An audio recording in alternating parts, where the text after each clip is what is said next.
दोस्तों, बिहार में दलित पॉलिटिक्स पर बवाल मच गया है, तूफान उठ गया है।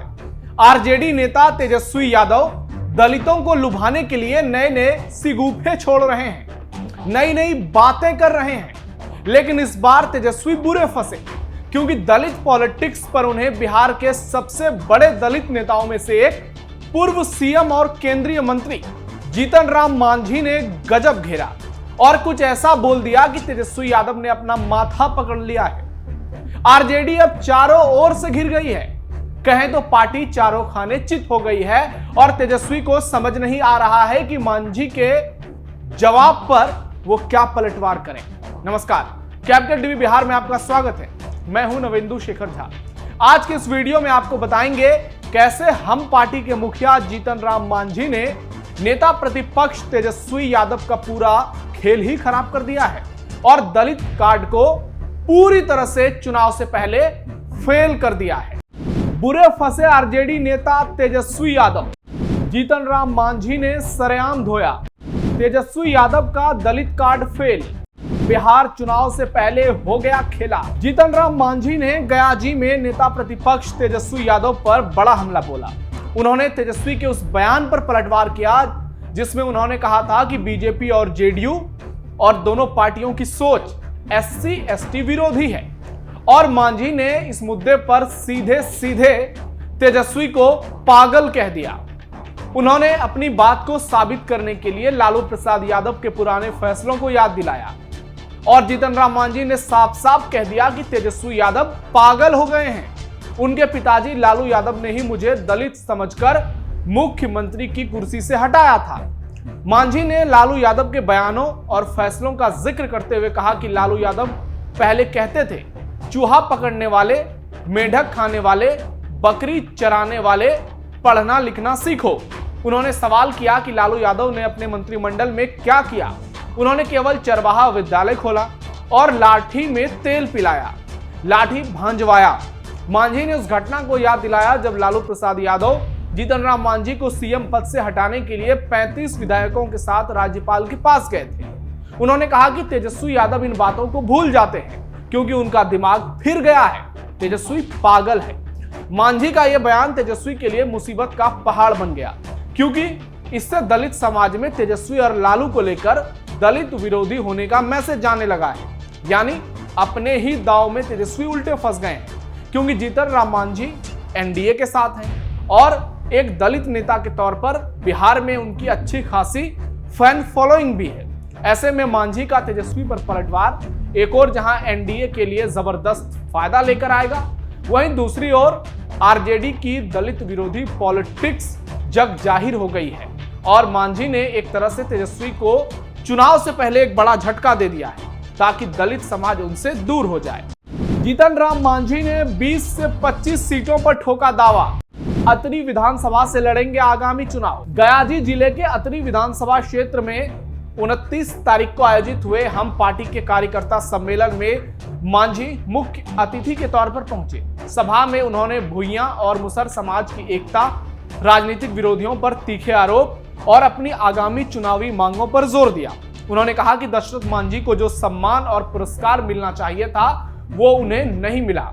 उन्होंने सीएम नीतीश कुमार का आभार जताया कि समय समय पर उन्हें इज्जत दी गई और राजकीय सम्मान से नवाजा गया। राजकीय सम्मान के साथ उनका अंतिम संस्कार हुआ। मांझी ने एक बार फिर सीट शेयरिंग को लेकर बड़ा बयान दिया। उन्होंने राष्ट्रीय जनतांत्रिक गठबंधन यानी एनडीए में अपनी पार्टी हम सेक्युलर के लिए 20 से 25 सीटों की डिमांड की। जी हां, इसके साथ ही उन्होंने अतरी विधानसभा सीट पर भी अपनी दावेदारी जताई। यानी एक और वो सीटों को लेकर दावा ठोक रहे हैं, दूसरी ओर चुनाव लड़ने को लेकर इच्छा भी जता रहे हैं। उन्होंने कहा कि हमारे समाज में विभाजन कर दिए गए हैं, भुइयां और मुसहर को अलग अलग कोड दे दिए गए, जिससे वोट और पहचान दो हिस्सों में बढ़ रही है। उनका कहना है कि इन दोनों जातियों का कूट एक करना चाहिए ताकि राजनीतिक शक्तियां हमारी एकता न तोड़ सकें। मांझी ने पार्टी के लिए 20 से 25 सीटों की मांग दोहराई और कहा कि यदि हमें 20 विधायक मिलेंगे तो शिक्षा और अन्य सामाजिक कल्याण नीतियां हम आसानी से लागू कर पाएंगे। उन्होंने 1100 रुपए पेंशन पर असंतोष जताते हुए पेंशन बढ़ाकर 2000 रुपए करने की गुहार लगाई।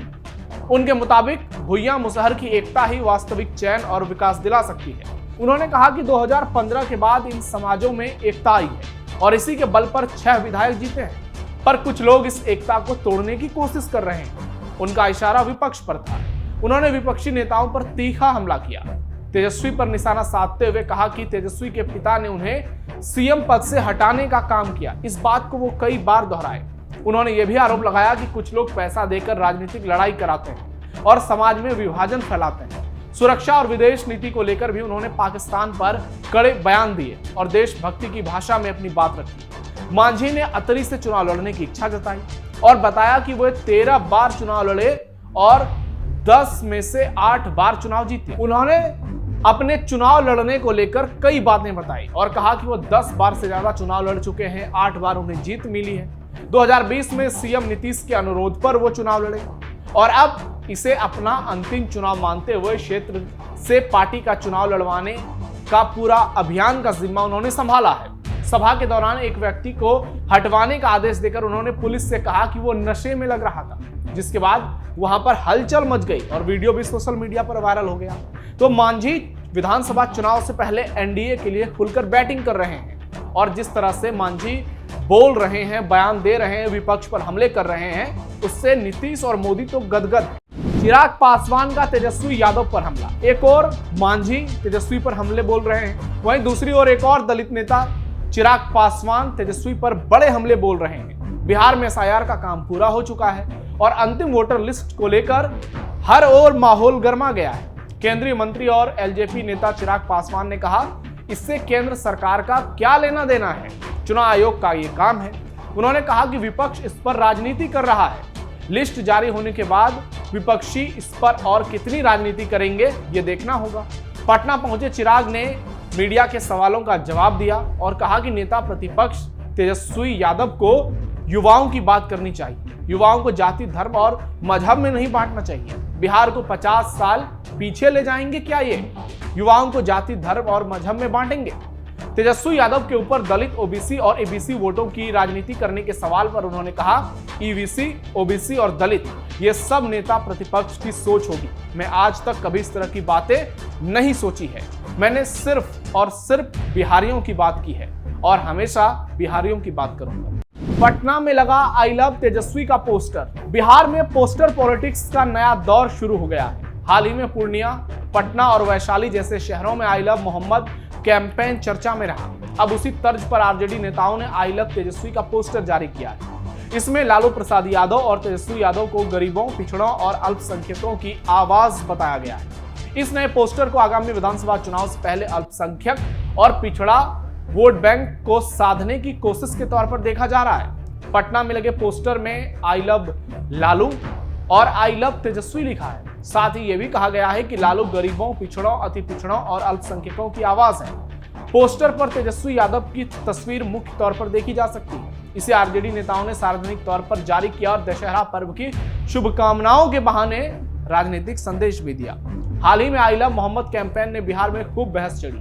पूर्णिया से शुरू हुए इस अभियान में सड़कों और दीवारों पर मोहम्मद के नाम वाले पोस्टर लगाए गए। इसे लेकर सोशल मीडिया पर कई तरह की प्रतिक्रियाएं आई।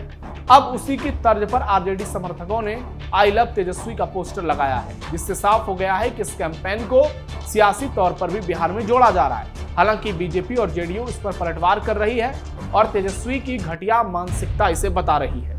यानी हर ओर से तेजस्वी यादव घिरते नजर आ रहे हैं। जीतन राम मांझी हो, चिराग पासवान हो या फिर बीजेपी जेडीयू हो, हर कोई तेजस्वी पर हमले बोल रहा है। आप क्या कहना चाहेंगे? कमेंट बॉक्स में अपनी राय जरूर दीजिए। फिलहाल के लिए इतना ही, धन्यवाद।